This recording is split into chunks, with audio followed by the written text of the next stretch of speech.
I'd gotten through the course, and we'd had another conversation after one of these calls, and I'm like, "What's next, James?" Mm-hmm. I think you said shrooms.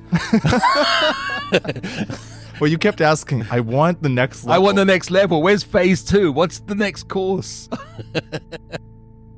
The moment just arrived. It was like, okay, I'm ready. I'm going to do this. I'm taking the jump.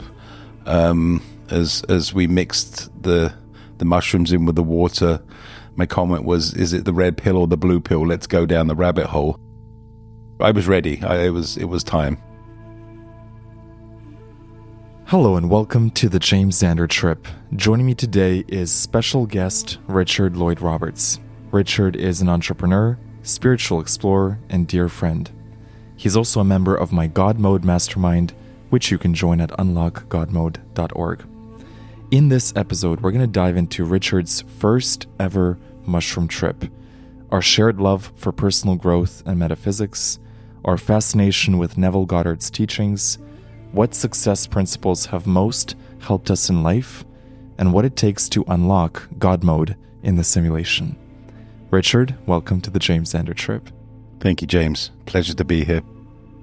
We are recording this episode in your lovely home in person, and something interesting happened in this home last night. It did, and it's been a journey, hasn't it? I was recalling yesterday the trip, quote unquote, which has actually probably been about 8 months. It was quite the experience of meeting you and online, and then having a call, doing God mode, joining the group, and everything has led to this thing that happened yesterday, which was predestined. Do you want to take us through the trip first, or the trip that started 8 months ago? Let's do the trip first. Let's do the trip first. So for context, you took 2 grams of psilocybin, your first ever time doing mushrooms. Exactly, yeah. And I'm curious, how were you feeling going up to the trip? And how are you feeling? What was the emotions that were coming up? Was there any nervousness? What were your intentions? There was a lot of anxiety and a lot of fear coming into it.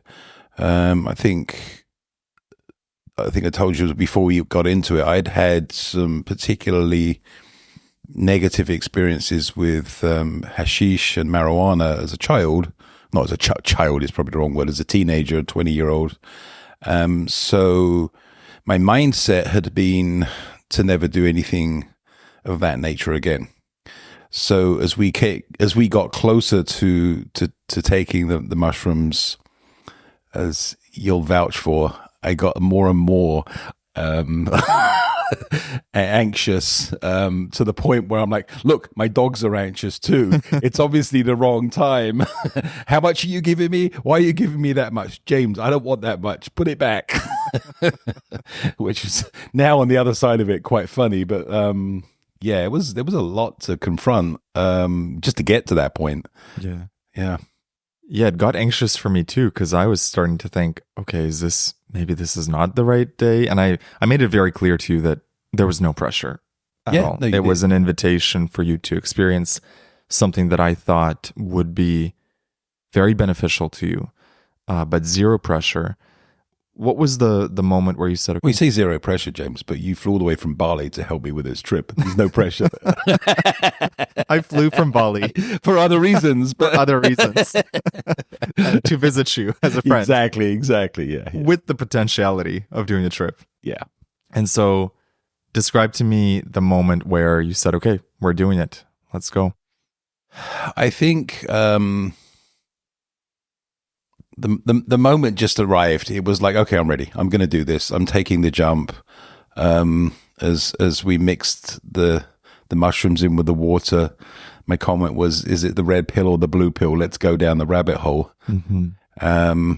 So I was ready. It was time. The decision, the intention was there. I think everything was set up really well. And I just had to overcome the fear, which I did.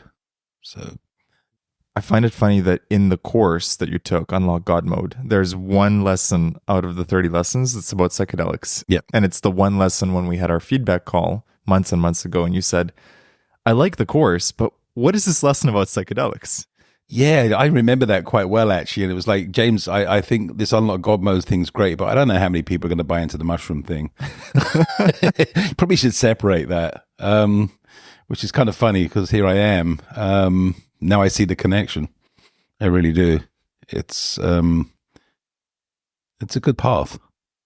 Can you run me through your experience of the trip? What happened during the ceremony?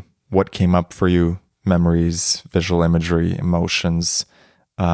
Describe it to the audience in as much detail as you want. Yeah, so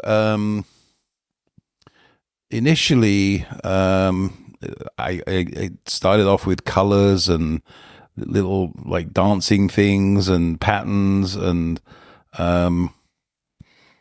very quickly for me it got dark. It seemed like probably time-wise I don't even know, because I sort of recall sort of sitting up and saying, how long's it been? You're like 5 minutes. Okay. But it seemed like a long time, and then it seemed like no time. So I experienced at the beginning just having to sort of overcome the fear of being out of control more than anything. Yeah. There was definitely some things I had to get through in that early stage of sort of my own anger, my own anxiety, my own fear. I know I set up a few times and like, what? Why are you doing this to me, James? I hate you. Which was now funny, but you really did a good job on helping me through that, I have to say. And you know, it was like, it's just the mushrooms, it's just a trip. And so I settled back down again, and then I would come through stuff. I loved the visuals. I really did. It was quite interesting to see that. When I was traveling sort of along, the next thing I really remember was confronting this block. Whatever it was a block. It was something that was deep inside of me.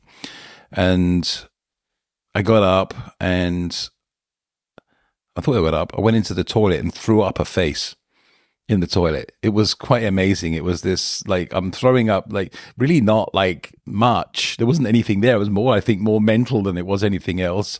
And as this thing sat in the bottom of the toilet, I'm like, get out. Don't come back. I gave it the finger and flushed it down the toilet. And when I came back, I was light and happy, and like this being had gone from me, or entity, or whatever. I you know, the mushrooms will tell me that later. Like, it will, you know, it was something. It was a huge difference, because that first 40 to 60 minutes, I could see you were struggling with something. And there was some, almost like my intuition was that there was some negative entity attached to you. Like I get that. Yeah, for sure. It was like a face of something ugly and horrible. And it really reminded me, it was a stark reminder for me that, you know, these trips, as much as I talk about the benefits of mushrooms, they can be very difficult. They can be tough, especially that first hour or two. If you have any blocks or any shadows that you haven't looked at in a long time, the mushrooms are going to go directly to that. Yep.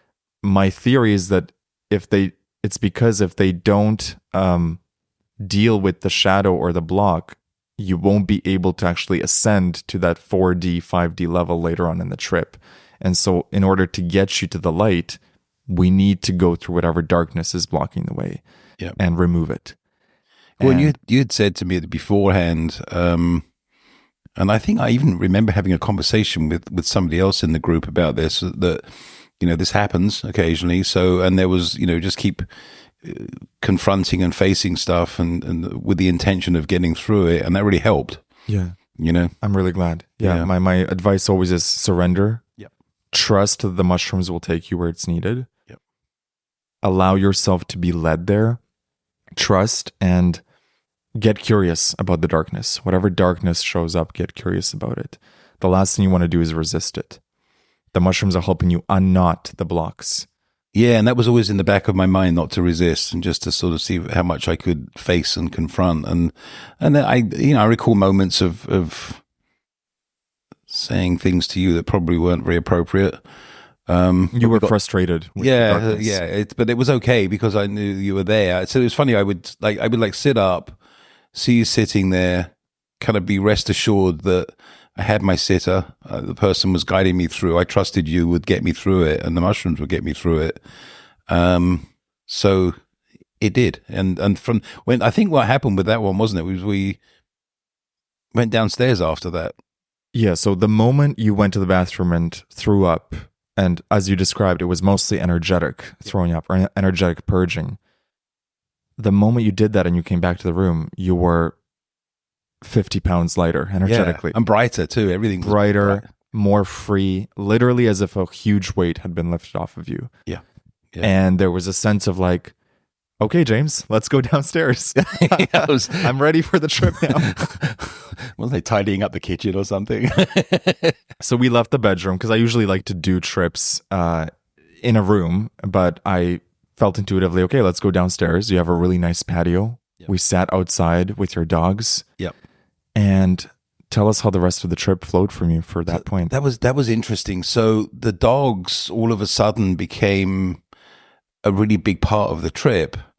I have two Bernese Mountain Dogs, just for people's reference, and they're quite big dogs. The male dog was sitting there like a protector, standing guard, looking out for me. And the girl dog was this character. And the character was my sister and my wife and the frail other sisters and like that just needed me to love them or to look after them than I hadn't been doing. And I kind of was going through this phase of, why have I abandoned people? And I wanted to protect them. I kept running outside because the dog was sitting outside in the rain. I kept running out and trying to get her to come in, please, come in, be with me. And they would swap around. And then she came in and sat next to me for a bit and was like next to me, which was comforting. And then I kept looking at you for reassurance, but then all of a sudden you started to look like God to me, which was just, and now I'm sitting there looking at you going, okay, so he's staring out into space. What's over there? And I kept looking for the direction that you were looking to see where I was supposed to go next. And then my neighbor had a light on, which is never on. It was like a bathroom light that was on. And I'm like, James, do I go towards the light, or is this the light I should be following? Or then I got into like, I want my wife back. Is it Monday yet? And so the reassurance there that, no, it's okay. You're good. It's just a trip. So that was sort of a moment for me of realizing that I needed people. I needed love and people in my life, which I think is what the mushrooms were trying to tell me, because I've been very resistant to that and hard. It's sort of like a characteristic I had of just hardening my heart and not giving love. So that was really, really super enlightening, which was a wonderful experience. And from there, we moved into almost like a creativity moving forward phase where I could actually start to see, okay, we're going in this direction now, which is me creating my future, being positive, learning, teaching, and it was a very gentle sort of like a coming along the runway ready to take off, but not take off, I don't know, glide in or something. It was a beautiful phase. It really was. What would you say was the biggest lesson from the trip? How would you describe it? To trust myself, and to know that I know. The other big one I think that I've kind of come out of this is I keep looking at what's reality. And that was a big one for me, is you just create it. We both follow the Neville. I mean, that's why I found you, is because of Neville Goddard's works. And the whole way through that theme is you create your future, you create everything. And that really shone through for me. Even today, like the next day, I've been sitting here thinking, okay, so here I am, James is working. I'm going to go put up all these lights and do that. And then James will come out from his work the minute I stop work and I've finished. And hey presto, you did. And then I started thinking about my wife coming home from, she's away on a trip right now. Not a mushroom trip, but she's on a trip. And 2 minutes later, she texted me, I can't wait to come home. Which was funny through the trip, wasn't it? I kept saying, is she home yet? Can I go to the airport and pick her up? Yeah. So yeah, that's I think the main points for me.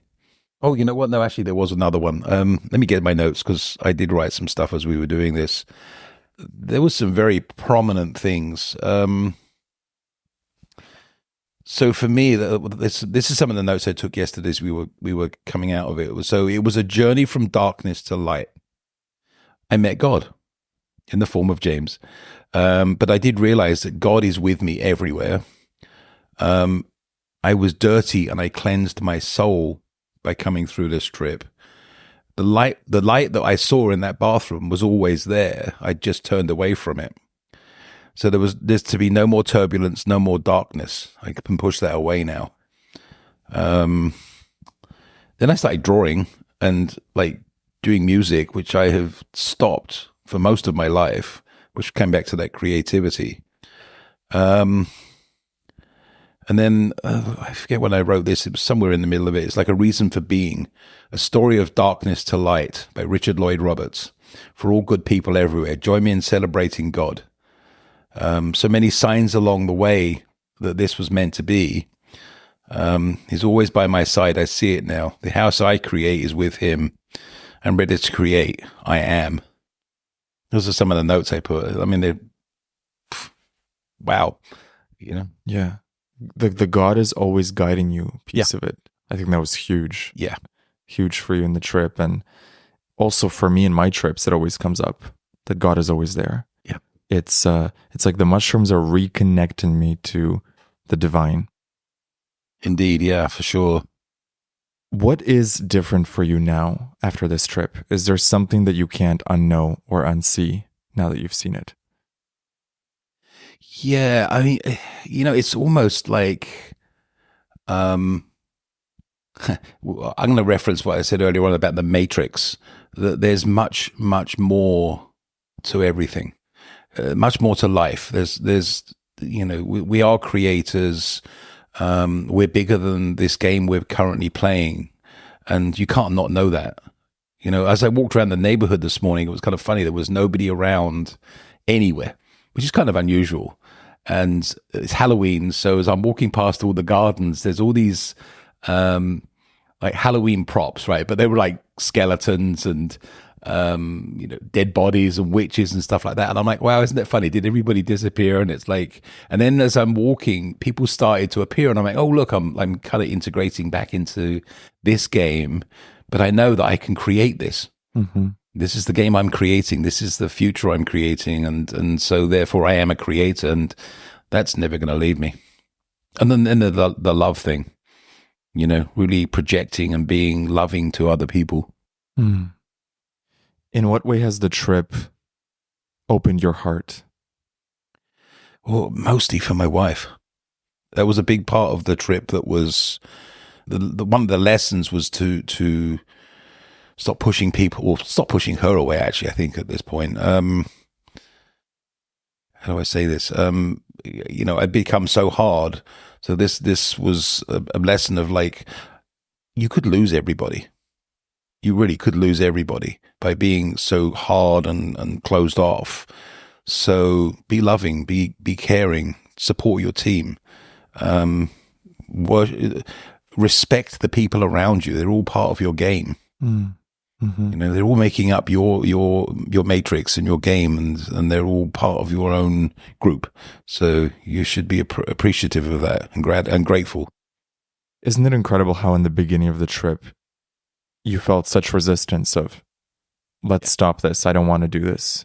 And then as the knots got unraveled and the mushrooms began to really work with you, you found yourself in that freedom, that light. Yeah, it's mind-blowing. It's mind-blowing. And I see a difference in you today versus the previous days. There's a lightness around you. There's a openness in you. Yeah, and it's funny. So since you arrived here, which has been, 3 days, 4 days, as I was doing the trip, the whole time of you being here was the trip. Mm. You know, we went to a restaurant, and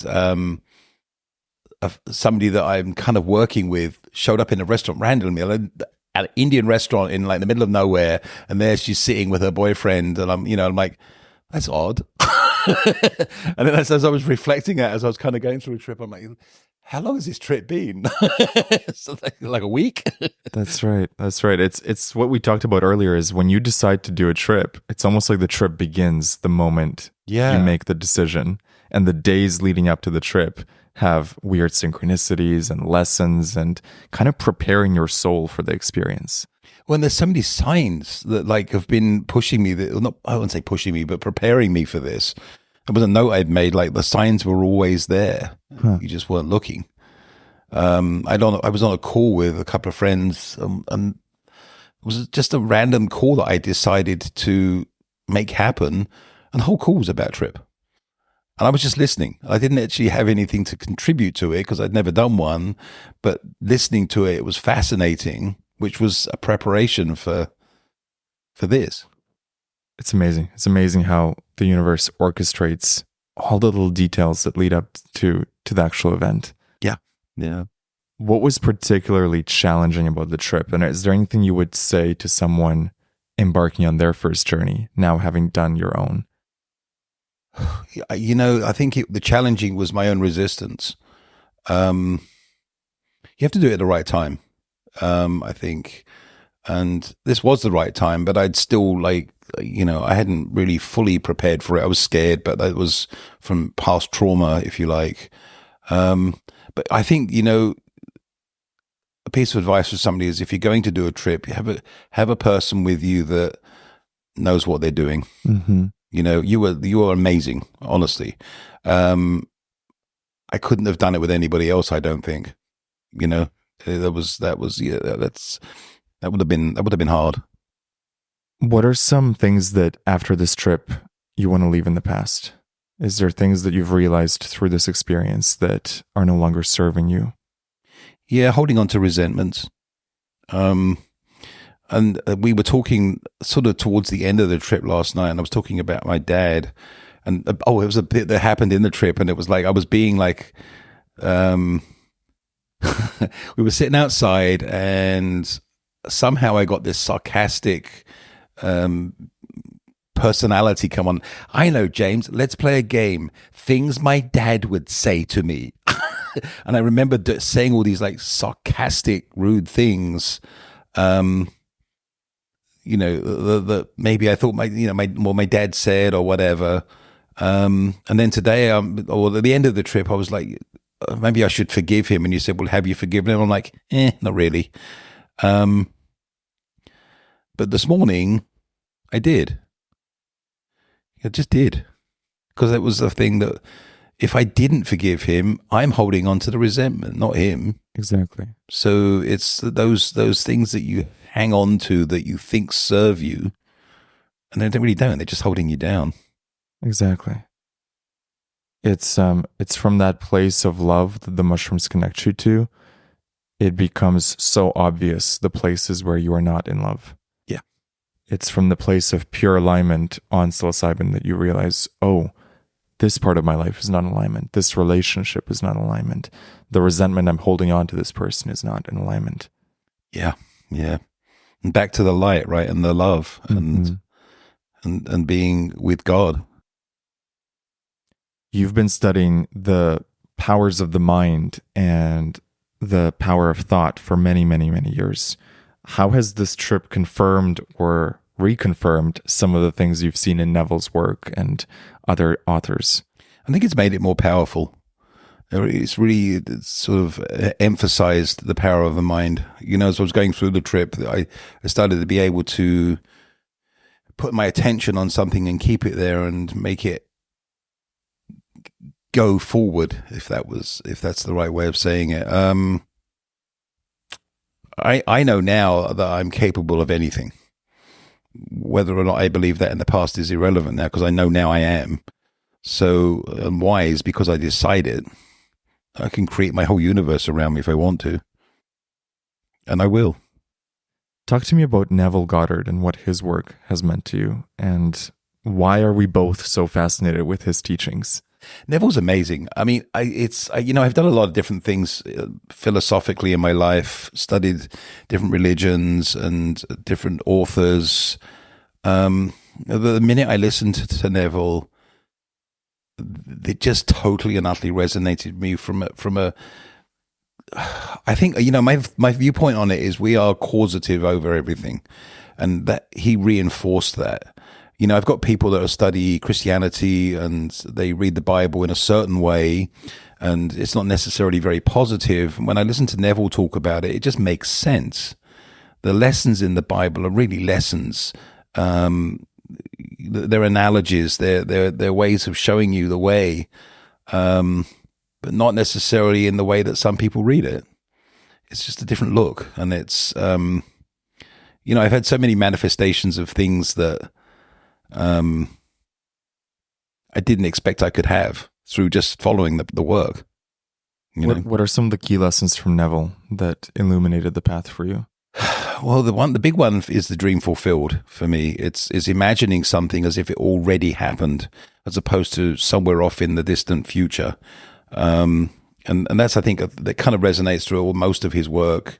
Is if you can imagine the scenario as if you already have it. Oh, I already have this. It's already mine. It seems to be the key of all of it. It's just, I already have it. I exist as, it's here. I've got it.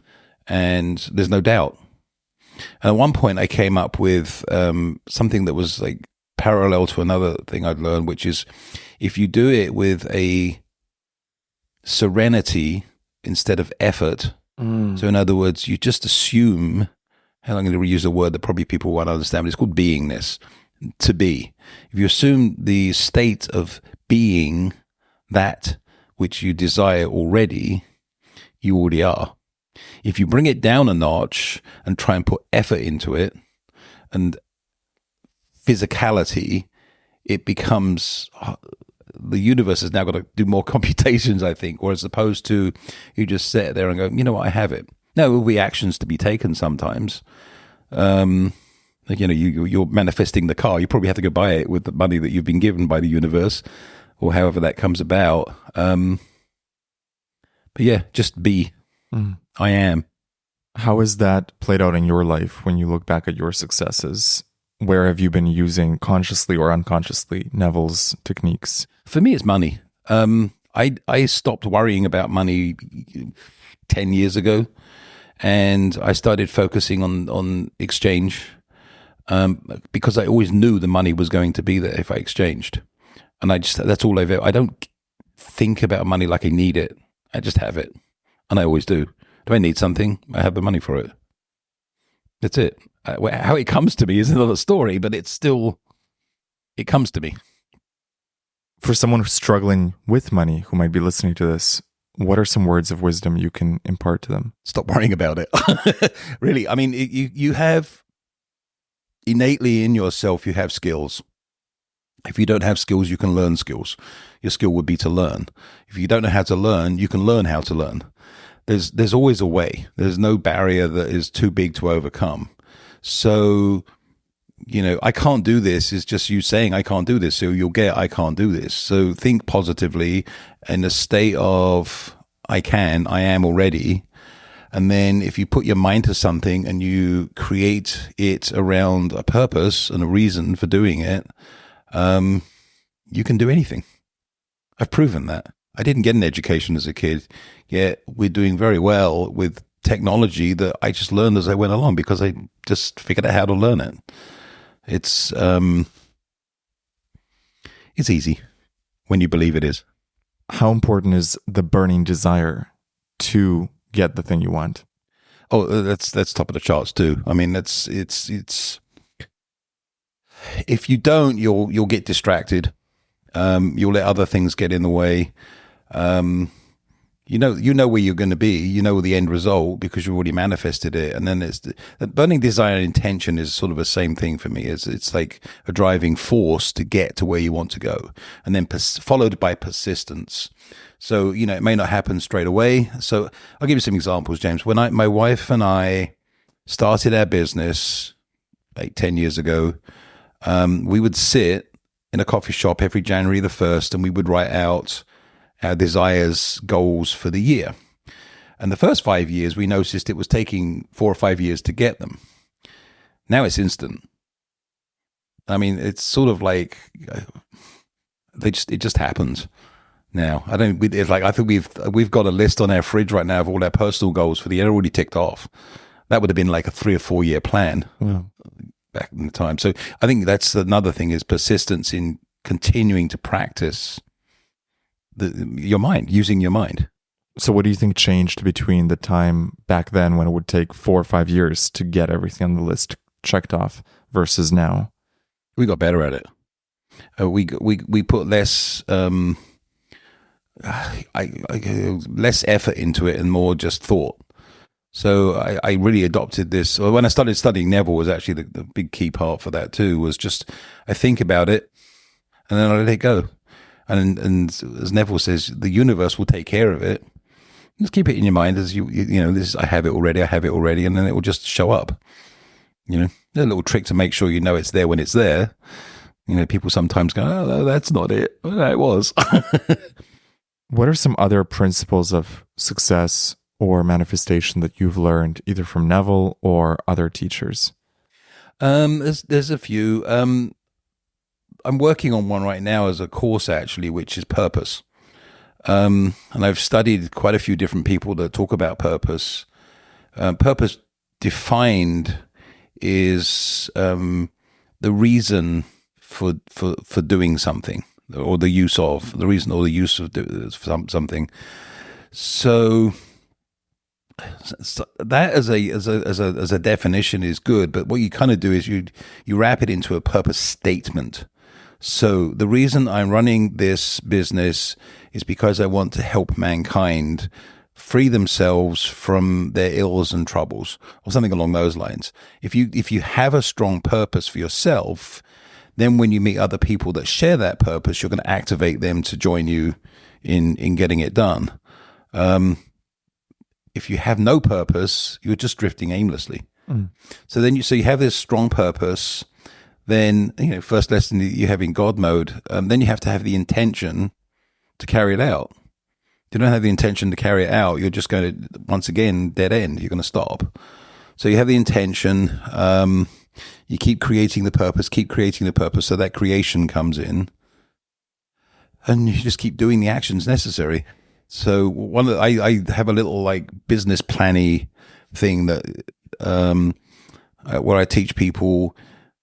You have a goal, you have your purpose, you have your rules that you're going to play by, you have products or services that you produce or give to people that can be exchanged with you for money or other goods and services.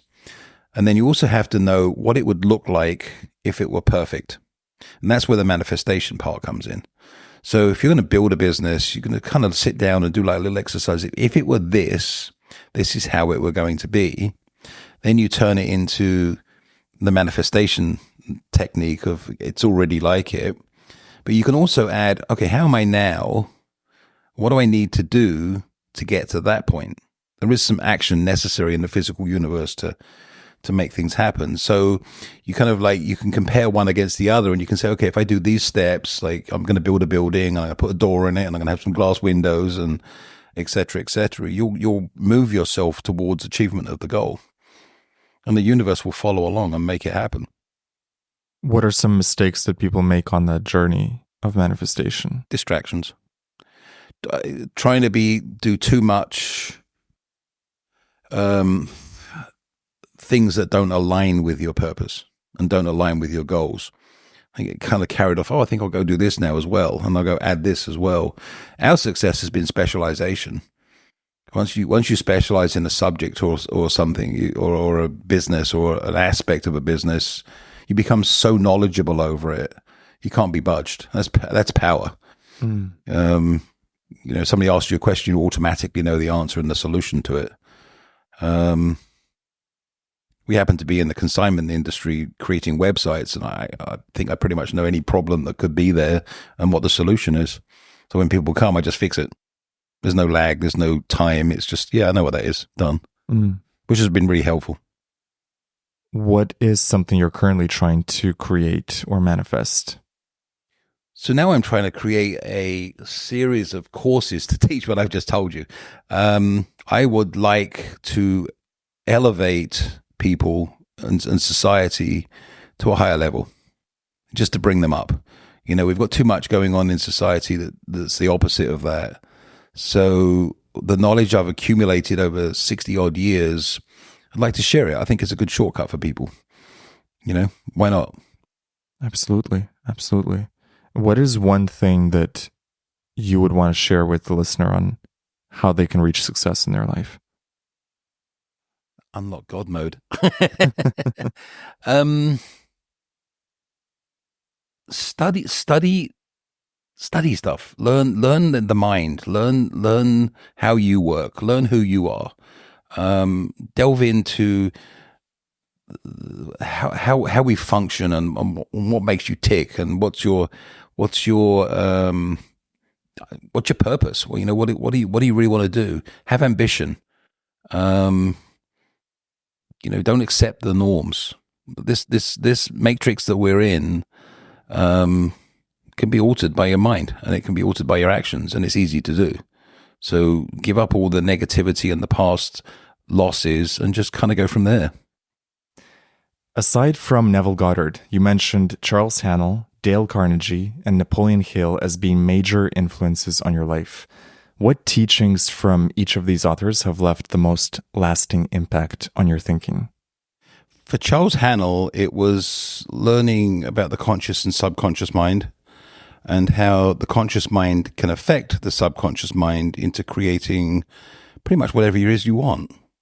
Charles Hannell was one of the original New Thought movement back in, I think it was 1910. He wrote the book, the Master Key System or the Master Key to Success? One was Napoleon Hill and one was Charles Hannell. I think it was the Master Key System. Yeah, so the Master Key to Success was Napoleon Hill, who actually wrote to Charles Hannell and said he followed his work. So the Master Key System is one of the original books on conscious and subconscious thought. So his book is the world. He states it as the world without and the world within. So the world within being your subconscious mind, the world without being your conscious mind. So if you have your conscious mind tell your subconscious mind what it is you want, the subconscious mind then goes to work and starts producing it. So a lot of his work follows that. Well, all of his work follows that in different ways. One book I was reading the other day of his, I think it's called A New Psychology. There's an interesting thing where he says, if you want success for yourself, you should also want it for everybody else, because we're all one. We're all one in the universe. So if you want everybody else to be poor, you're really subconsciously telling yourself that you're going to be poor too. And Napoleon Hill? Napoleon Hill, so that's a good one. I studied all of the Napoleon Hill book. Then I went on to do the Napoleon Hill course. There's an online course that you can do that takes you through all of the principles of Napoleon Hill, which then gives you a certification as being a Napoleon Hill certified, not teacher, but student. That was a big one for me. The 17 principles were kind of a game changer. First one being definite main purpose. Second is having a mastermind group to help you grow your business. And then there's a lot of the other principles are like the traits of what you should offer people, like exchange and abundance and enthusiasm and applied faith and giving more than you say you're going to give. And the goal of that, or the ultimate thing, is whatever the mind can conceive and believe the mind can achieve. And in his tapes, he says, "I will tell you the master key, and you will get it as soon as you get it," which is whatever the mind can conceive and believe, the mind will achieve. It's kind of funny. You're like, "Oh yeah, I get that," but you really don't until you get to the end of the course. You're like, "Oh, now I get it." So, just a great course on kind of like business in a way. How to be successful. What's been the greatest business lesson you've learned in your life? Ooh, that's a big one. Never fail to think big. Everything's possible. As an example, so I started quite a few years ago, a lighting company, and I was doing energy efficiency before anybody even really thought about energy efficiency. So we were selling induction lamps, which are like a Tesla lamp actually, LEDs before LED became popular. And it was really all about reducing the carbon footprint and using power consumption and also maintenance on a lot of these bulbs. I knew nothing about lighting, but I did manage to figure out the science of light and how the eyes are affected by different light sources. And I ended up, my first big job was a college where I relamped 3 huge parking decks. Then I got Bank of America as a client, and we were relamping all of their branches in Florida. And I kind of proceeded from there. The Charlotte Airport was a big one. So it's persistence, it's courage, it's learning your trade. Yeah. You and I have both had the experience of losing a lot of money. Yes. And then rebuilding ourselves. Yes. Let's dive into that, because I think that is so important for anyone who's gone through any sort of failure, whether it's monetary or otherwise. How do we deal with the grief of losing success or losing money or losing something and rebuild back to success? What has your experience been like? That was actually a good one. So when actually the lighting company cost me dearly, the airport job I was telling you about actually was quite an expensive mistake I made. Back to Napoleon Hill. So he talks about in one of the lessons, if you fail, sit down and write a list of your assets. What have you got? And I did that. I sat down in a little Starbucks somewhere, and I just started writing, what do I actually have? And it was quite surprising when you start to give yourself some positive reinforcement that you know a lot more than you think. And through doing that exercise, as I was doing it, I was sat next to some kid building mobile apps. And I just turned to him and I went, "What are you doing?" And he's like, "Oh, I'm building mobile apps." And I'm like, "Oh, let me see." So I kind of looked at him and took a mental note of the software he was using, went home and started playing with it. And I'm like, yeah, you know what? My purpose in life at the time was to create great environments for people to flourish and prosper. So we go back to that purpose thing. So now I'm going to just change the purpose a little bit. So it's create great environments for people to flourish and prosper through technology. So it still kept me on my purpose of helping people do better. I just used a different avenue to fulfill that dream. So we went from nothing. I mean, when I'd lost the lighting company, I kind of almost 2 steps back and started stocking shelves at the grocery stores for $10 an hour. What was that like? It was good because I had a chance to sit back and think. Right. I didn't want the stress of trying to create something else. I had to really reevaluate where I was in life. I think I was 50 or something at the time. And I'm like, oh my God, I have to start over. That's a shock. It is a big, I mean, it's not grief necessarily, but it was a big shock because you're like, now what? What do I do? And so that list of my strengths helped reinforce my confidence a little bit. And so we started building apps, and my wife went door to door selling apps, and we grew. I ended up becoming the top seller of this company's product in the country. And then they kept feeding me leads, so it just kind of snowballed. And then we turned it into a marketing agency and a website development company, and the rest is, as they say, history. Self-reflection's good. Yeah, really helps.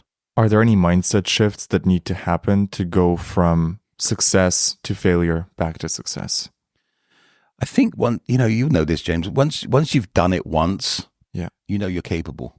Yeah, there's a reference point that gets left behind in your brain. Yep. You're like, well, I did it once, so I know I can do it again. Exactly. I mean, it wasn't a fluke, was it? No, it was. I can do it.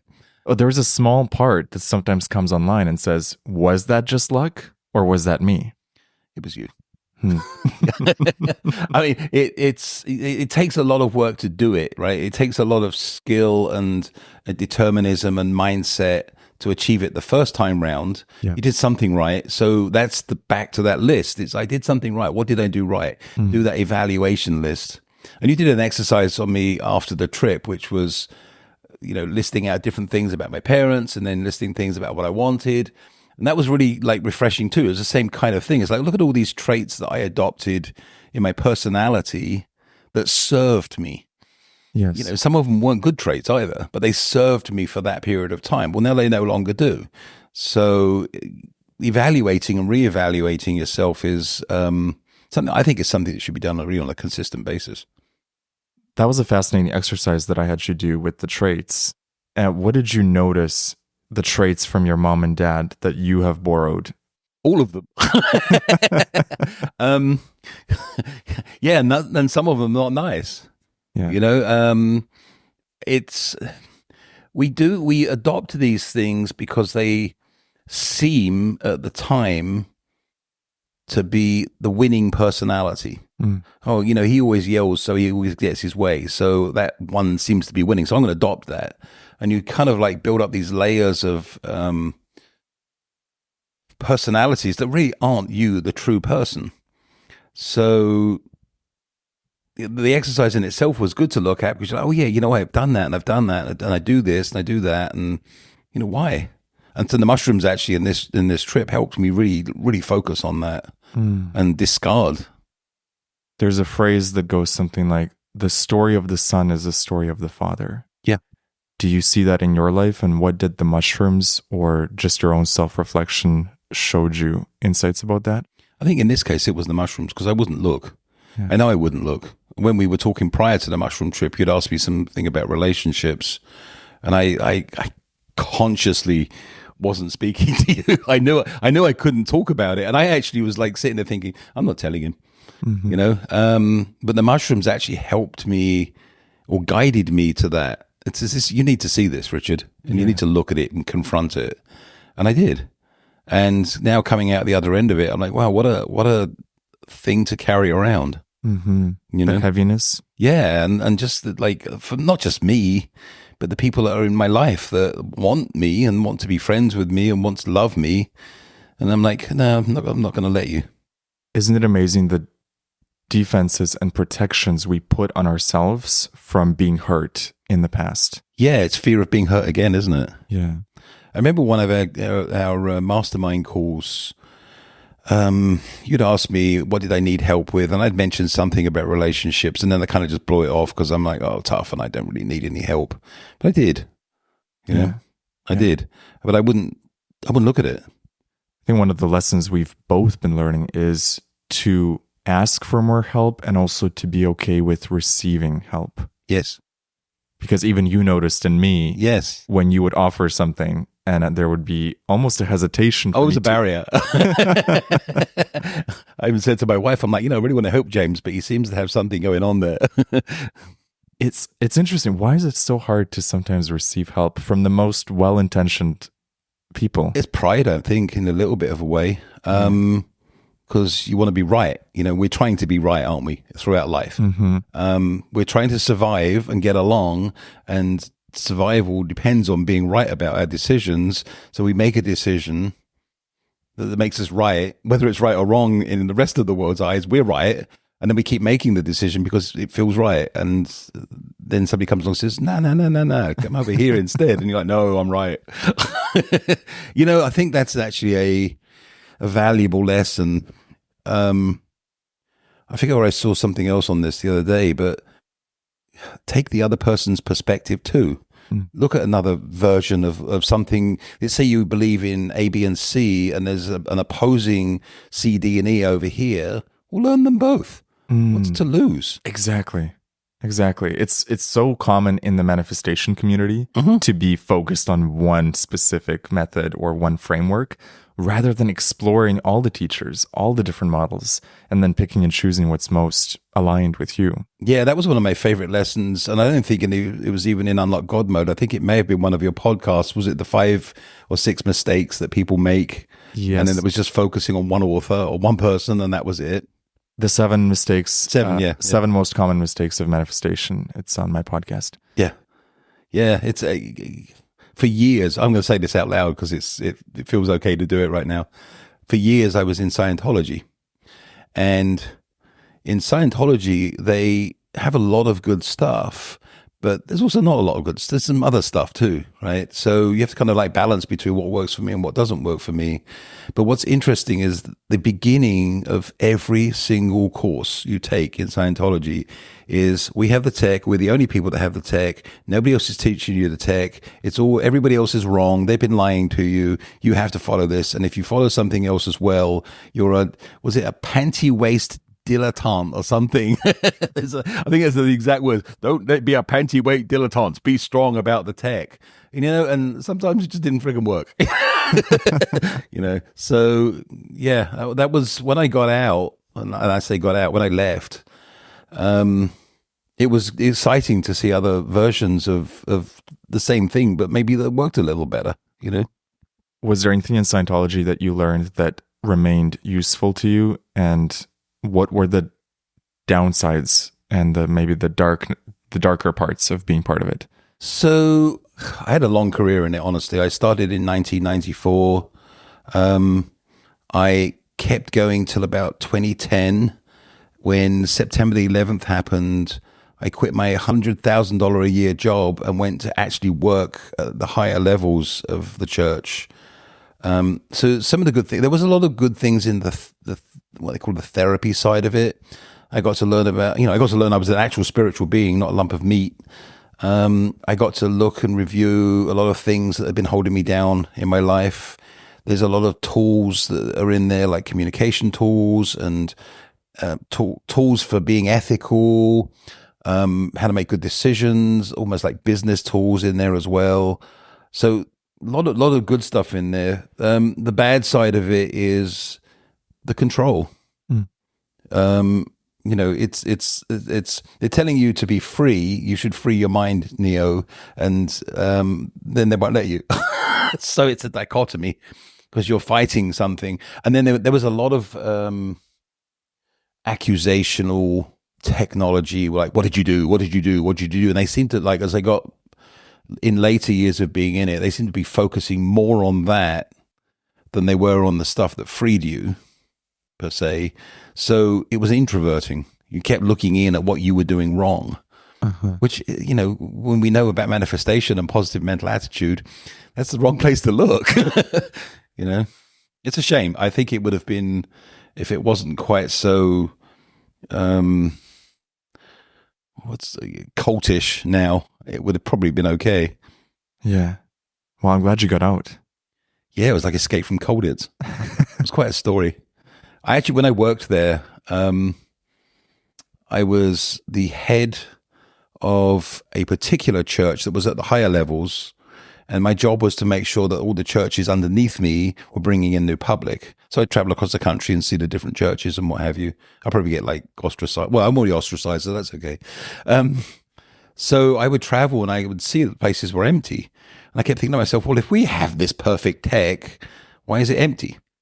What's not being applied here that's supposedly, bringing people in? And what is your answer to that now? It's funny. A lot of people accuse the church of doing this, that, and the other. I just think they weren't running by their own rules. Right. If the stuff works, you should be running by it. And I don't think they were. So the original concepts may have had... They had validity, yeah. And then people just went off and thought, oh, I'll do it my way. Yeah. And power probably came into it. Yep. There was a lot of money grabbing going on at that point too. So there was, donate to this and donate to that and buy this and buy that. And that's kind of harsh on people when they're trying to learn their mind, Looking back at your life, what would you say were the most pivotal moments that drastically altered the course of your journey? It's been a lot, James. I mean, I lived in Europe, Sweden, Germany, Belgium. I made a decision to come to the States, which was a big pivotal moment for me. I ended up in Los Angeles. Had an up and down time. I had some phenomenal times in LA when, I was working in the entertainment industry for a while, giving free stuff to celebrities. Can't tell you the fun I had with that.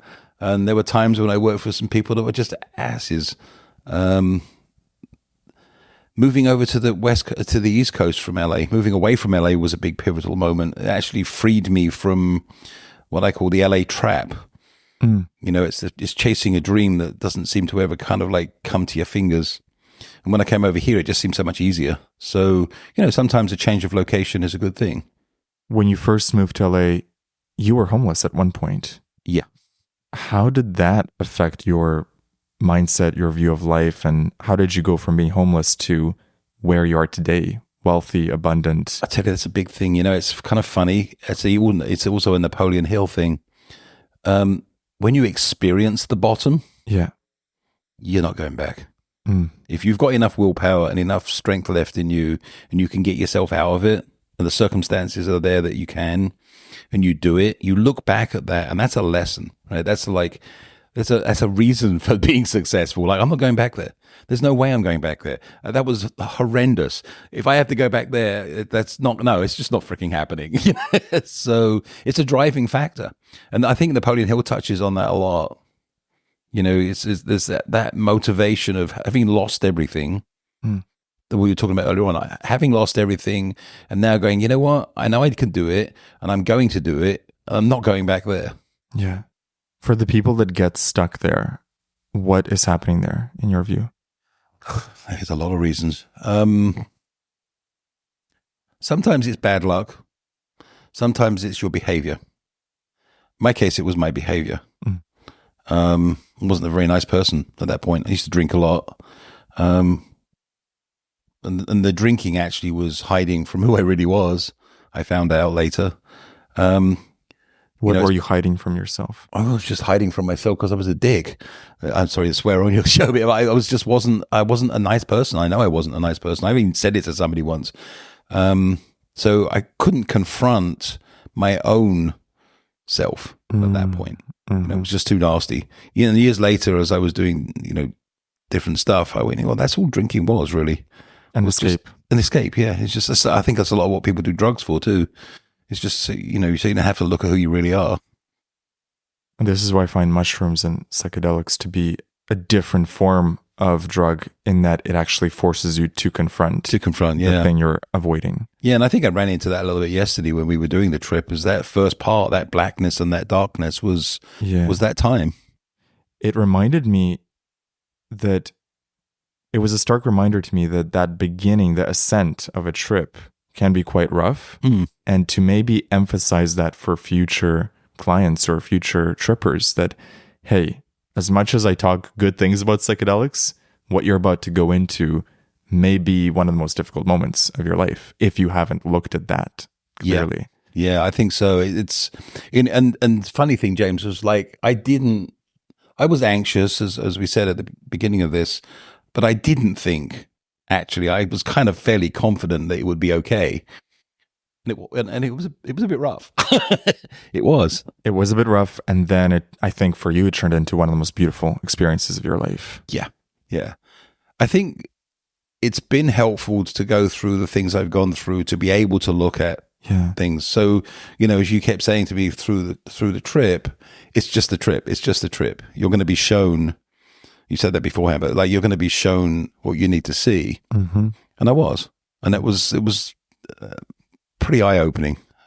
I'm still a little kind of blown away, honestly, because I really was like, nah, it can't do anything for me. What's that going to do? Thank you, mushrooms. Going to name one Fred. I think at one point before we started the trip, you said, James, why do you want me to do this so bad? Oh, yeah. And I said, Richard, it's not that I want you to do this so bad. It's I'm giving you an invitation. Whether you accept it or not is completely up to you. I know I wanted it. I really did. I mean, it's like I was like, oh, I'll do it in Bali, or I'll do it. There was like a future point I was going to do it, and you coming here just to visit and then us doing it was like it was good. It forced the point a little bit, but I obviously wanted it badly enough for it to happen. You mentioned that our trip, in a sense, began 8 months ago. Yeah, something like that. When you first discovered my course, my podcast. Mm-hmm. I'd love it if you can take me through that journey and how the course was for you. Yeah, so I had been somehow not sure how I came across Neville, but then I started searching for more Neville and came across your podcast. I'm like, oh, this is really good. And then I started listening to the way you presented it, and I'm like, this guy's got a really great presentation and a really great voice for it. Like, it relaxes me, it helps me get into it. So when I saw you had this Unlock God Mode, I'm like, oh, that's intriguing. I love the title. I even hesitate. I just bought it. And I get this email. I'm like, oh, I can chat with him too. This is cool. So I was doing the course, and the course was like very, very encouraging and enlightening, and a lot of good points. I think you've taken a lot of things from a few different people and put them into a great comprehensive course. And I love the exercises afterwards, because that was the thing I struggled a little bit with in the book. The books I was listening to is like, get the feeling of, or that you doing it in the way you did it was very helpful. So I could actually do that as I went to sleep. So then I think we chatted on the phone, and we had some conversations about like growth, and you asked me a couple of things of how I might grow. If I were you, what would you do? And I had actually worked years ago in .com for some community websites. They were like community building, and somehow we came into that conversation. And the next thing I know, you're starting a community, which I thought was cool. And those, as doing the course and then getting into those community chats or group chats or masterminds or however you want to call it, have been unbelievable. They really have. The people on those calls are so high energy, and it's almost like I could have a really crappy week, and I'd get on the call and I'd be happy in 5 minutes, and it was like an instant mushroom trip. Yeah, just so many good people. I encourage people to join in. I tell you, it's we solve each other's problems. We have great conversations. I've formed some fantastic friendships across the world. It's one of those things where you feel like you're making a difference. I think we all have a similar. In fact, I even hired somebody from the group. So yeah, it's been awesome. So that sort of like was this journey, right? It's like me growing, and then I'd gotten through the course, and we'd had another conversation after one of these calls, and I'm like, "What's next, James?" Mm-hmm. I think you said shrooms. Well, you kept asking, I want the next level. I want the next level. Where's phase 2? What's the next course? And I'm like, well, for me, it's been psychedelics. And I kind of backed off from that a little bit. But then we discussed coming down to, my wife and I wanted to come to Bali to see you. And so I thought, well, I'll do them there. And the next thing I know is like, oh, I'm coming to America. Can I stay with you? I have an idea. I have an idea. So that worked out really well. It's been an epic journey, and it's been such a pleasure to know you and to learn from you. You've been such a valuable member in the group. Your generosity has been noticed by everyone. The way you always contribute, always leave people with value. You invite people on one-on-one calls to help them with their businesses.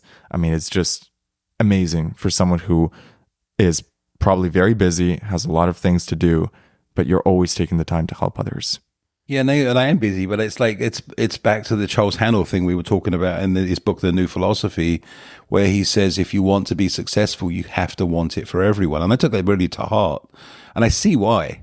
I think he says if you have poor clients, then you can't make any money anyway because they're all poor. So, but then I was working with a woman who was very much into manifestation and universal law, and she was actually the one that originally introduced me to Charles Hannell.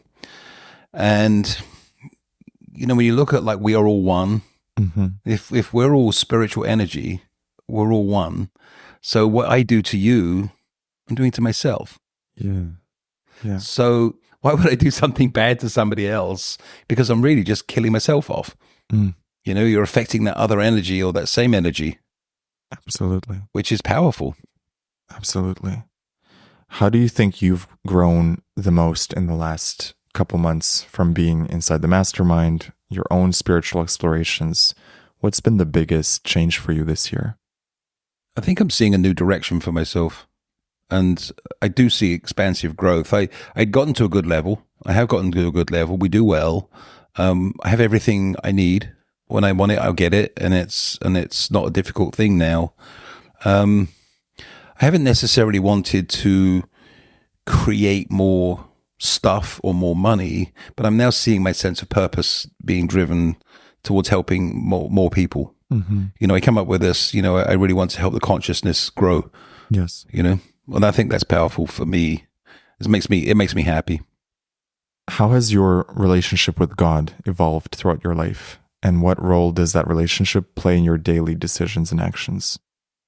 That's a good one. I've had many people tell me I should, believe in Jesus and believe in God. And I kind of would like blow it off a little bit.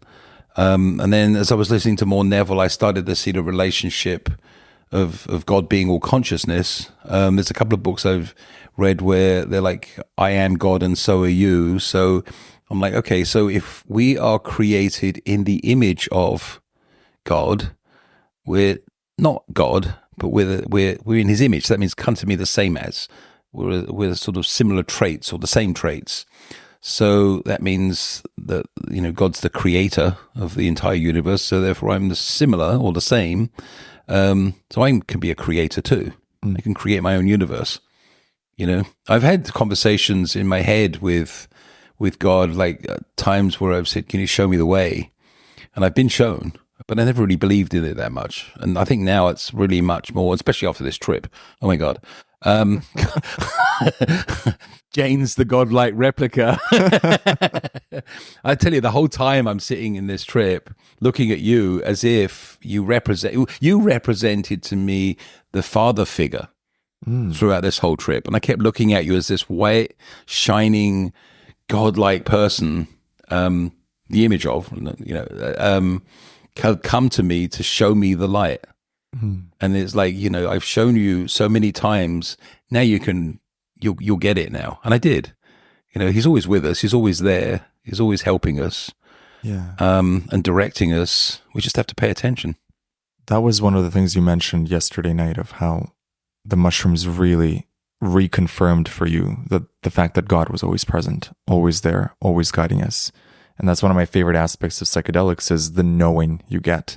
It's not anymore about reading it in a book, but truly, truly feeling it. Yeah, and I used to sort of think of God as, I don't know, some entity that nobody could ever get close to, but we're all part of it. We're all part of it. Yeah. Exactly. Yeah. Richard, what has been the most profound lesson you've learned about love and relationships? That's a good one too. Is to give and receive love unconditionally, to develop and nurture relationships. My wife is going to be in for a big surprise when she gets back, because I've been cold and hard and, pushed her away a lot and not been very respectful. And for no reason, apart from my own things that I kept using as an excuse to do that. But, she's my soulmate and she's my partner, and it's going to be fun. And all relationships too, but especially that one. Do you notice your view on relationships changing over the decades? Like, how do you view friendships and relationships in your 60s versus 50s, 40s, 30s? Well, I think a lot of relationships in my past were relationships based on, forget the boyfriend girlfriend stuff, but friendships were based on common interests, which I think is probably a big thing for friendships.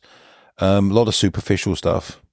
A lot of relationships I would be in that were vampiric. I think I mentioned that in the trip, where it was sort of like the person was there really only when they wanted something, which really affected me badly a lot. Actually, that kind of put me off, like being friendly with people. But I realized recently you can just say no nicely. Just I don't have availability for that right now. That's your favorite new phrase. Yes. I'm not available for this. Not available for this right now. Yeah. Thank you, Eva. I hope you're listening to this. Shout out to Eva Kazitsky, who we had on the podcast earlier. Yeah. I love that. She's great.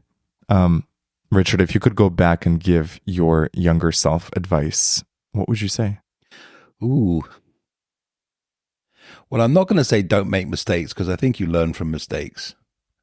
I would probably say make some mistakes, but learn from mistakes. You know, I'm really learning now, like where I didn't learn before. Yeah, don't be afraid to try. Don't be fearful of things. But you know, when you make a mistake, learn from it and grow from it and build on it. And be curious. Be interested, not interesting. Mm-hmm. You know, people are being interesting these days. Look at me, look at me, look at me. But be interested in other people. Be interested in how they feel and how they're affected by your actions or other people's actions, and care for them. You know, love them and care for them. It's funny, actually. I forget what it was in the course. I think it was a lesson on love, actually. And I really got it. And then all of a sudden I started emanating it throughout my life. And this is actually just coming to me right now. The change, the way people treated me because of the energy I was putting out towards them, was absolutely phenomenal. Because I went from, and this was also something I saw on a TV show too, I went from a headstrong, like ego type of thought to this heart love. It's hard to explain it, but you like just love from your purest heart, and you just emanate that. And all of a sudden, people started being friendly and being nice. And I'm like, that's interesting. I used to go to this coffee place and get coffee. And one day, one of the girls said, "Oh, we always love it when you come here because you always make us so happy." I've never heard that before. So that was nice. Can you explain exactly what you did and what shifted for you? I can try. You know, you have your like, I want to be liked ego. Yes. Right. So that was kind of my operating basis, you know, like me. And it was actually David Icke. I think you've heard of David Icke. He explained it on his show, Escape the Matrix. He said, take that away and make it just emanate purely right from in your heart. It's like almost like this energy source inside of your heart that you emanate love to everybody. So I started doing that. I don't know if it's like trial and error. Wow. Yeah, and it seemed to be almost instant. You know what you remind me of is that energy never lies. Right. And I have learned this lesson over and over again. If I feel energetically not right about something before, it will never go right. Yeah. And if I have a knowing or an energetic feeling of, I feel good about this, I feel like this is going to be a success. Yeah. It always goes well. It's funny, isn't it? And even as we were recording this podcast, I took a break and I went for a walk and I refound my energy. And now it's like back in the flow. And it's always about looking for that flow, looking for that divine spark to be flowing through you, channeling through you. Yeah, I agree.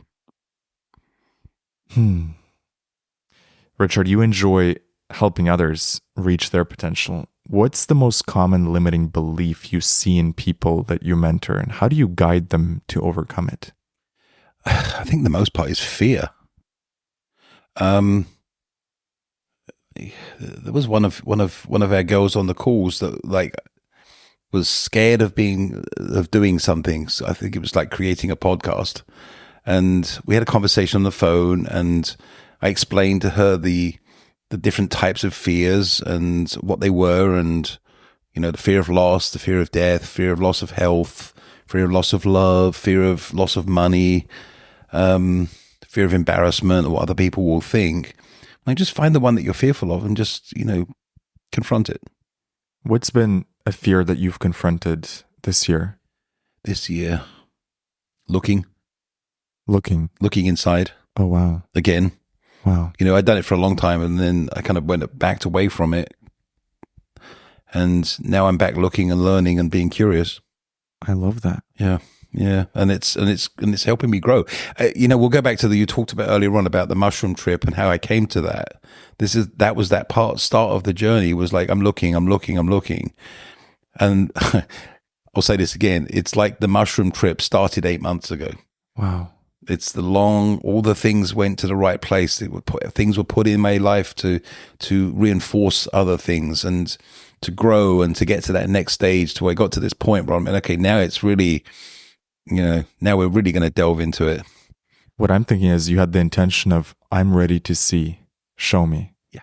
And over the next couple months, the universe kept showing you bits and pieces and clues. Well, how many times did they ask you for phase 2? That's right. Well, I was like, fine, I'm flying over. Here it is. I got what I asked for. Always get what I asked for. You're a great manifester. I know, right? Oh, dear. I wanted to say this on this podcast because I think this was actually pretty funny. You had interviewed Steve Pavlina a few weeks ago, and he talked about, I think it was like a group manifestation they were doing.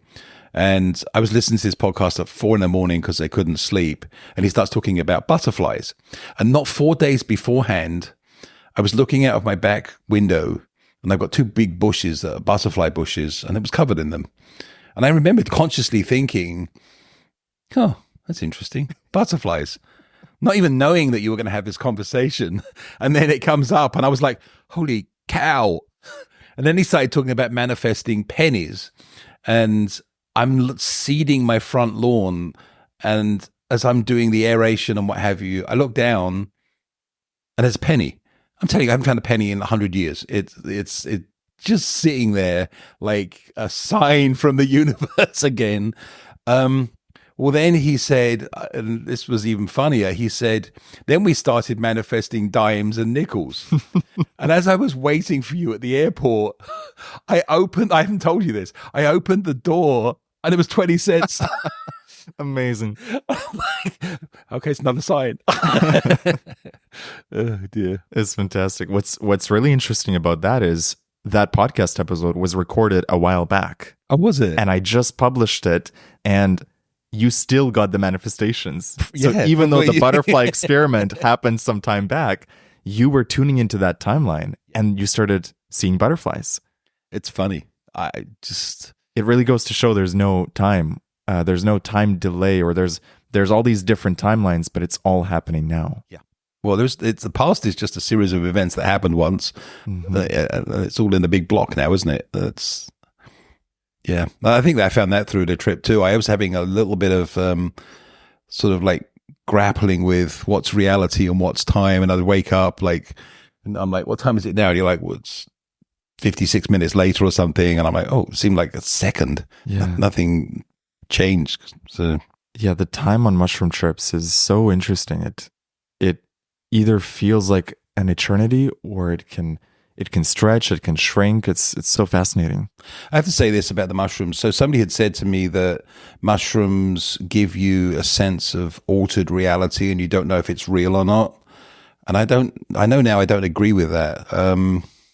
It's showing you what you need to see. Yeah. You know? Exactly. I've never felt like it was hallucinating. I felt like it was peering behind the veil of reality. Mm-hmm. And seeing more deeper layers and deeper truths about reality. At no point did I imagine, I don't know, a pink dragon appearing out of nowhere. Everything that I see on mushrooms makes sense. It somehow fits right into alignment with my own personal beliefs and thoughts and images, which goes in hand with Neville's work of your imagination is creating all of it. Yeah. And I think the mushrooms are just showing you deeper levels of your imagination. Yeah. And if imagination creates all of it, then you are creating on the mushrooms. Yeah, yeah. And, we will touch on this one as well, because you had me read the book, Busting Loose from the Money Game by Robert Scheinfeld. Yeah, and I had a hard time a little bit with that book because, it was like it's all an illusion. It's all a game. You're here because you mocked up this game so you could hide from who you really are. Mm-hmm. And I struggled with that. I really did. And now I've done the trip. I'm like, oh yeah, now I get it. Now I see what that really looks like, you know. And through the trip, I'm like, I can create anything. I can really just manifest anything I want, any game, anything, just do it, manifest it. It's just a big freaking game. That book feels like a trip to me. Yeah. When you read Busting Loose from the Money Game, which, by the way, for anyone listening, when you look this book up and you'll see the cheesiest cover, corniest cover, and I believe it's on purpose so that only the right people go past the cover and read the gems inside. And when I first discovered this book, I was experimenting with DMT, which is a very potent psychedelic. And so I would explore the DMT realm, and then I would read the book. And the book felt like a guidebook to DMT, because they're both on DMT. I would perceive the hologram of reality, the holographic qualities of reality. And the book is all talking about the hologram. Yeah. It is about money in some sense, but it's so much deeper and so much more mysterious.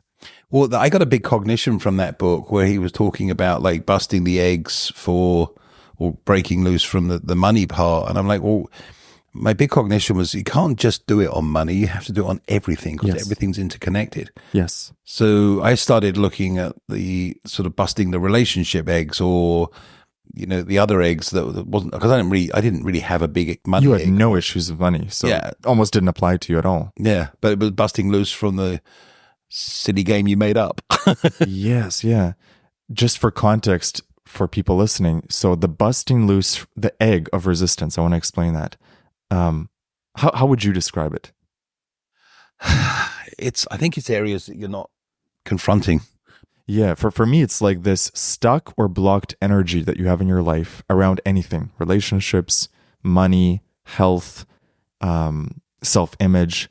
And imagine it's the stuck energy in the form of an egg, and your soul is guiding you towards these stuck bits of resistance so you can break them open, release the trapped energy, and flow it back into yourself and reclaim the power of whatever that belief or blocked energy had over you.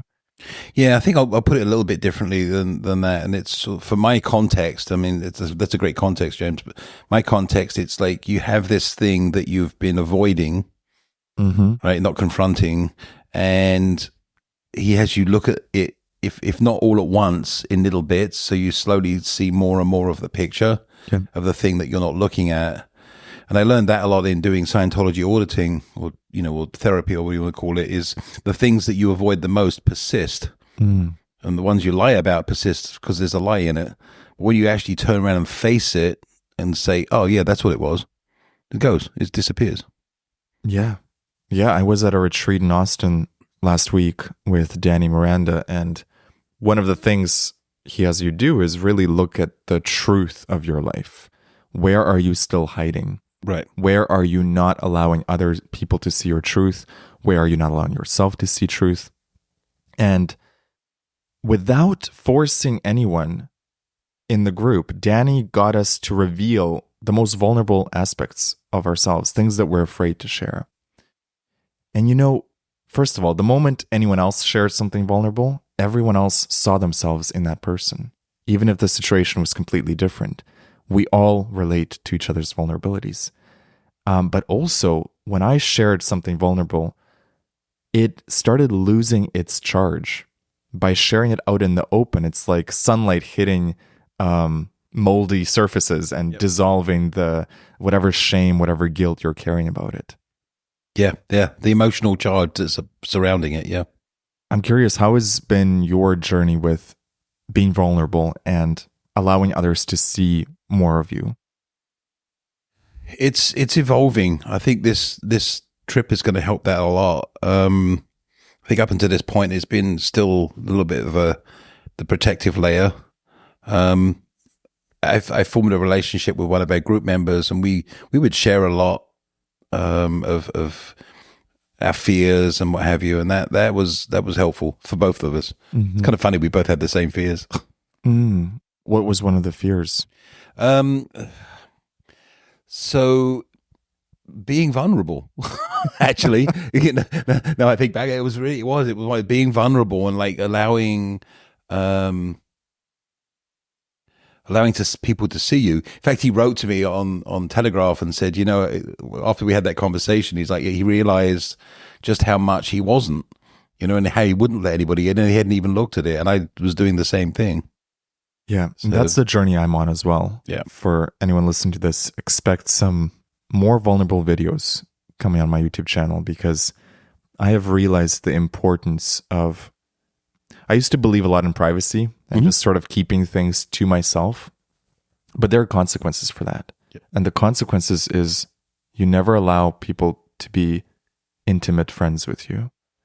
You don't allow them to see you as your full self, and you're dimming your light, because whenever you hide something, you're either unconsciously or consciously telling yourself that part of me does not deserve to be seen or is not allowed to be seen. Yeah, and it's still back to that non-confront, or, what do they say? A problem shared is a problem halved. Oh, that's good. That's an English type phrase, I think. It's sometimes, it's almost like doing a confessional, isn't it? It's good to get it out.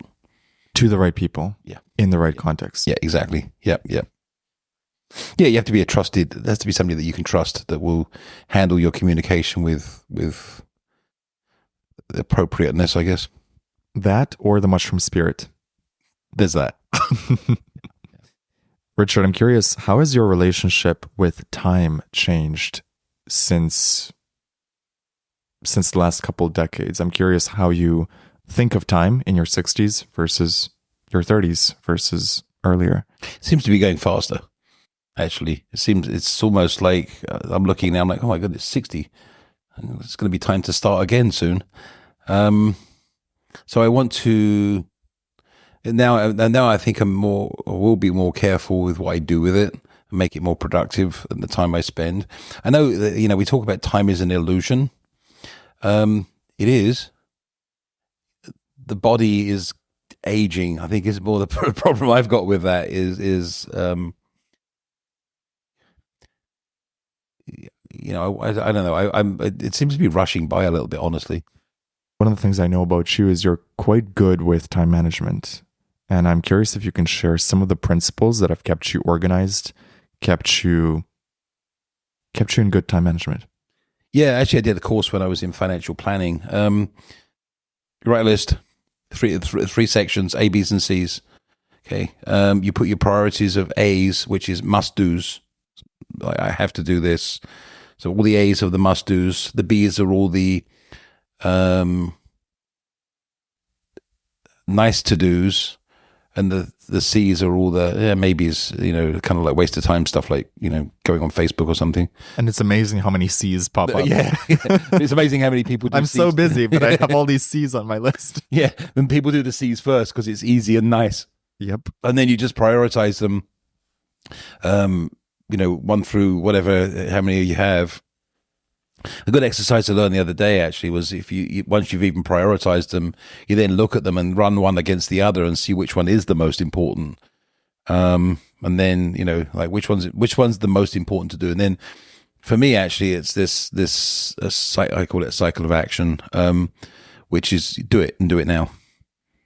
That was when COVID hit and we were super busy building websites. I didn't think, oh, I'm going to do this and then pick it up and then put it down over there and then pick it up and put it down over there or whatever, like start, not do something and then come back to it. For me, the secret to efficiency is do the most important things and do them right away. Mm-hmm. So you don't have to handle them twice. You think about that, right? Let's say you pick up a paper to write something and then you put it down. Then you pick it up again to do it. You put it down, you do it like 3 or 4 times. That's taking you 4 times as long to do the thing you could have done the first time because you're Q&Aing with it. You're like, should I do it? Should I do it? Should I do it? Shouldn't I do it? You're Q&Aing with it. And it's like, pick it up and do it. Okay, now it's finished. You can move on to the next thing. I think if you go back to that time management thing, that's really the key is just being efficient is doing the thing as you're doing the thing. Well, I like how you told me earlier, start, change, stop. Yep. Can you talk a little bit about that? Yeah, start, change, stop is the anatomy of a cycle of action. It's a term I learned. So you pick up the thing. That's the start. That's the start of the action. Change is changing its position in time and space and, altering it in some way, doing the action. And then when you're done, you end cycle, you finish, you stop it. You're done, you're finished. That's it.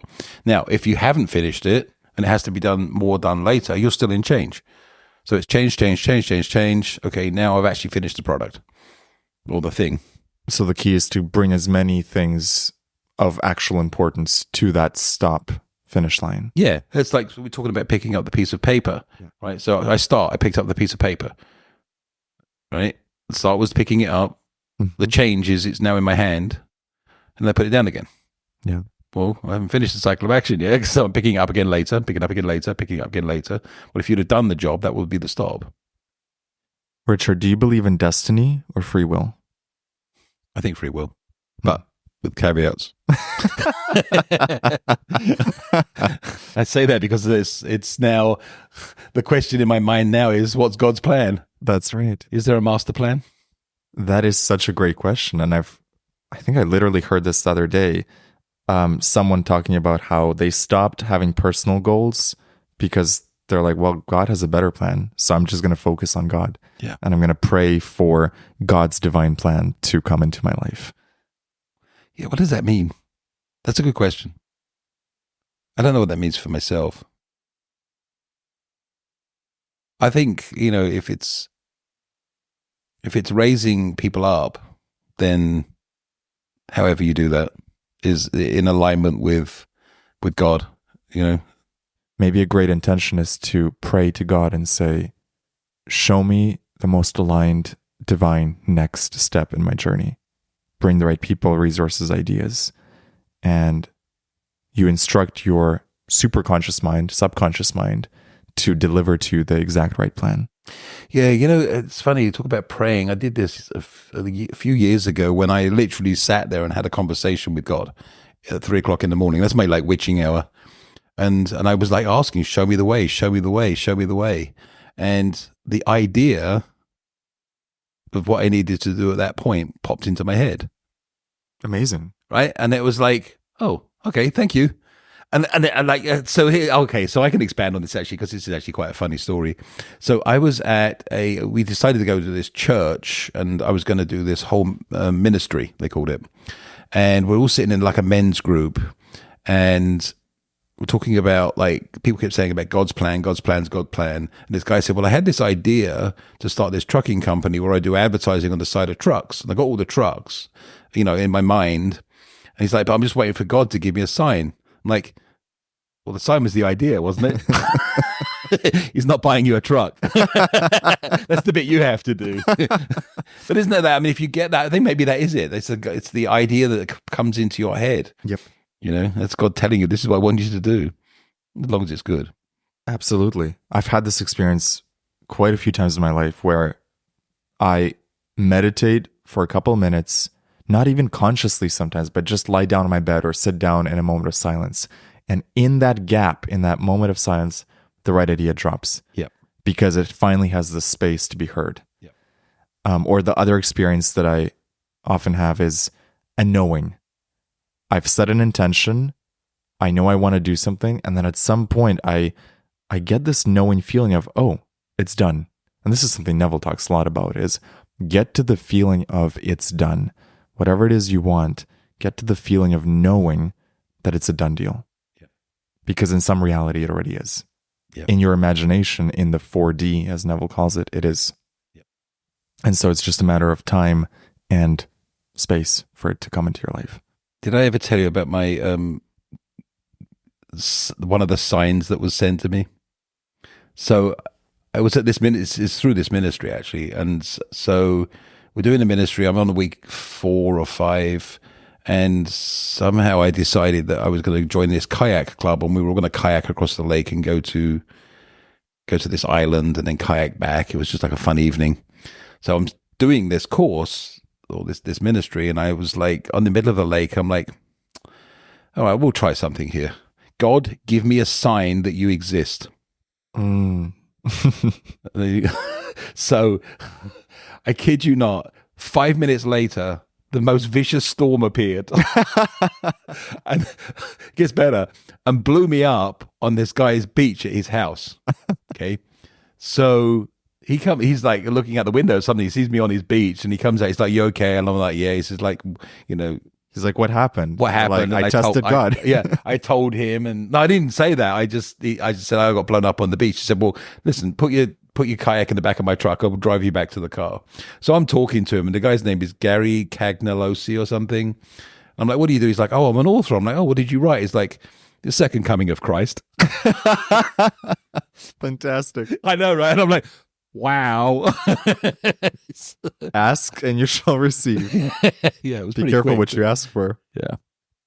You've talked to me yesterday or the day before about necessity level, and I'd love it if you could touch on that a little bit. Well, I'll let you speak on that. Yeah, how bad do you want something? Yeah. It's if you want to be successful, how badly do you want to be successful? Is it a mediocre, like, I'd like to be successful, or is it I'm homeless and I need to be successful, so I've got to raise my necessity level? That's it. That's what you said to me yesterday. I was like, whoa, raise your necessity level. Yeah. The fact that you can do that, you can consciously choose to raise your burning desire, your necessity level, or your goals or whatever. I did it with this house that you're sitting in right now. This house was way out of our price range, probably $200,000 out of our price range, at the time, but we bought it anyway, which raised our necessity level. Right now, we had to get more successful to pay for it, so we upped the game. It's paradoxical because you might think, oh, I'll get something when I'm ready for it, but in some sense, what you're saying is you have to go after the thing before you fully feel ready for it, to stretch yourself to become that person. Yeah, and it's almost like a manifestation method in a way, isn't it? You get the thing, and then the universe is going to provide you the means to afford it. Like, you've already mocked it up. It's here. It's like, I have it now already. You acted as if. Yeah. Yeah, beautiful. Richard, as you look ahead, what is the vision for the next chapter of your life, both spiritually and professionally? Professionally, I'm going to grow a business that enables people that have businesses based on their sole purpose. And we're going to help them grow their business. We're going to help them build their business. Some people may need help developing their sole purpose and their business purpose. They may need technological help, marketing help, guidance. I'd like to grow a community that has people in it that specialize in things so that they can be resources to be drawn from, referral network. I'd like to build at some point a big community like that we'll call them soulpreneurs. So entrepreneurs that have soul businesses that it's something that drives them. I'm developing it now. I'm actually working on it. The technology side of stuff is just stuff I already do, so that's easy. Yeah, that's professionally. What was the other part? Spiritually, to keep learning and keep being creative, keep believing in myself and others. The mushroom trip has really opened up my mind, and I know I'm going to be doing a little bit more of that, or a lot more. So I think that's going to be showing me a lot of what I need to know. Is there a desire or a goal you have for 2025? What's your deepest intention for the upcoming year? Haven't set that one yet. I'm going to defer that to January the 1st. And I'll tell you why. And this is a good thing to lead into like one of our very successful actions, is my wife and I will have picked this task to do, or not this task, this thing to do, where we go and find a random coffee shop. It looks kind of cool and trendy and whatever, nice coffee. And we get their napkins and we write our goals on them. And we've been doing this for quite some time. I've seen the napkins from this year. Yeah. We started this, oh my goodness, back in, how far back was it? 2012? Wow. And our first years were quite hefty, lofty goals. We wanted the Jaguar. She wanted the Tesla. We wanted the big house with the things. Wanted to be a citizen, actually, of America, which I wasn't at the time. So these big, hefty goals. And we kind of started, we were doing it. And as we went through the years, we noticed it was taking 4, 5, 6 years to achieve some of this stuff. I think Matthew McConaughey even talks about that. It takes like a 7-year thing. And as we've progressed and got more capable and more productive and more into the whole thing, it's taking less time. Whereas this year, we've already done it. We did all the things. Now I have to question: do we need to shift our focus and actually think bigger? Because if they're that easy to do, maybe I need to really challenge myself a little more and, that's right. Raise my necessity level. That's right. So we're planning on moving. I'm going to try and find a house I can't afford. Now, when you write this list on January 1st, do you look back at it every couple days, every week for the rest of the year, or do you just leave it in a drawer and not look at it again? We kind of set the intention, and then kind of like as we do things, it's funny, we kind of figured out that it just works itself out, and we ended up doing them anyway. We do review all the years and see if there's anything we did miss. Do you also find that your desires change sometimes, and the thing you wanted 5 years ago on that list does no longer apply? No, we're pretty good about picking the right things. Business goals have changed more than anything else, because business changes on with the environment and with what's happening in work and stuff. So yeah. So write the list, review it, take actions. Yeah. Take inspired actions. Take inspired actions. Yeah. I mean, sometimes they just appear, right? I mean, it's the universe conspires to give you what you're looking for. The Jaguar one was a good one. I wanted the sports car, and one night I was sitting up midnight looking through Jaguars, and I saw this one. It was beautiful, most nice sports version. So I don't know what I did. I think I just filled out a form and said, "Yeah, I want that one." That was my doing part, right? And the guy called me at 8:00 next morning and said, "Let me run your credit. How much you putting down? It's yours." And we drove from North Carolina to Virginia to pick it up. Actually drove up there in the worst car I could possibly find as a rental, so I could come back in the best car I could possibly. Fantastic. And then this year, Colleen got her Tesla that she wanted, which was her dream car. So, well, there's a story about how you left the Jaguar or sold it to someone else, and there's also a cool manifestation piece of that as well, I think. Yeah, so I actually, that car was like the most wonderful thing for me. It was like my lifetime achievement award. Actually, it was the first time I actually had something that was big enough and beautiful enough and expensive enough I could say I achieved something. I had that car for 7 years. I won many awards at car shows with it, and I ran the club for Jaguars for the whole state. And then when I decided I was going to sell it, a guy offered me the exact same price that I paid for it. And when he picked it up, somehow it was 7 years to the day, to the hour. No way. Like he literally was driving away at 11 a.m. on the Saturday morning of what day it was. Wow. I remember looking at it because it was on my Facebook timeline too, Talk about a 7-year cycle. I know, right? So, and he calls me occasionally and tells me how much he loves the car, which is nice. Oh, it's amazing. Richard, it's been such a beautiful conversation. Is there anything I haven't touched on or asked you about that you wanted to share with the listener? No, but I did want to thank you. I want to thank you for creating what you've created. I think it's very special. You're doing good work, and I want people to know how much James means to me in terms of like a leader and an educator, and what a fantastic experience this has been. Him coming here. You want a trip master? Take it with James. I'm telling you, go to Bali or something. Or have him come to you. It's relatively cheap. No, seriously, it's well worth it. You've been wonderful, and I thank you from the deepest of my heart. I feel that, brother, and I want to thank you as well for all the wisdom and guidance that you've shown me, and for being an inspiration to me, and your values, your generosity, your giving spirit. It's meant a lot to me. It's inspired me a lot. It's inspired me to give more as well. So thank you for that. Good. Yeah. Thanks. Let's leave the listener with 2 or 3 books that they must read if they want to be successful or if they want to raise their consciousness. What, in your opinion, are those books? Okay, so what's the Neville Goddard one I was talking about? The secret is the feeling is the secret. Feeling is the secret is a phenomenal book. Anything by Neville, actually. I mean, it's very good. I think take a look at Charles Hannell too. But I think, you know what? Actually, a better version of the Charles Hannell stuff, because it's almost duplicated, is the Power of Your Subconscious Power Mind. of Your Subconscious Mind by, go and remind me because I forget it. Dr. Joseph Murphy. Dr. Joseph Murphy. That's an awesome one. And the last one, let me think what is good. You know, I'm going to say something out of left field here. I'm reading this book right now because it's helping me with developing my course about finding your purpose. But it's called The On Purpose Person by Kevin McCarthy.